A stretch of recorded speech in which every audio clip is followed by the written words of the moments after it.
Язның bir көне елны туйдыра авыл хуҗалыгы хезмәтчәннәре өчен җаваплы чор башланды. Көннең сәгате генә түгел, һәр минуты кадерле. Агрофирмаларда күп еллык үләннәрне тукландыруны төгәлләп, зәй аграриялары җир тырмалау эшенә керештеләр. Бүгенге көнгә инде безнең 41 мең гектар тырмаласы җирнең 76% тырмаланган. Безнең тырмалауда барысы %16 агрегат катнаша. Тырма белән бергә без бүгенге көндә инде арпа чәчүне борчак чәчүендә дәвам итәбез. 15500 гектар мәйданда барлык чәчеләсе арпаның бүгенге көндә 4000ннән артыгында башкарылды. Шушы көннәрдә чөгендер чәчү эшен дә башлаячаклар. 15220 гектарда көзге будай һәм көзге арыш культуралары тукландырылды. Хәзер исә аларны өстәмә тамырдан тукландыру бурычы тора. Язгы чәчүне туфракта дым барчагында тиз арада башкарып чыгу өчен районыбызда бүтән мөмкинлекләр бар. Кыр эшләре яңа куәтле тракторлар, киң тагылма чәчү агрегатлары ярдәмендә башкарыла. Язгы чәчү компаниясендә 500дән артык механизатор хезмәт куя.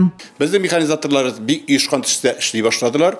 Безнең инде чәчү агрегатлары барысы 15 СЗП агрегатлары эшләсә, 14 пассивный комплекс дип атабыз инде. Олы көчле куәтле тракторлар белән чәчү комплекслар эшләп килә. Чәчү комплекслары безнең 2 сменада эшләр. Бер чәчү комплексы көнне 100-120-130 гектар җир чәчәләр. Шулай ук безнең инде бәләкәй агрегатлардагы көн дәвамында иртәнге 6дан кичке 8гә 9га кадәр эшләр.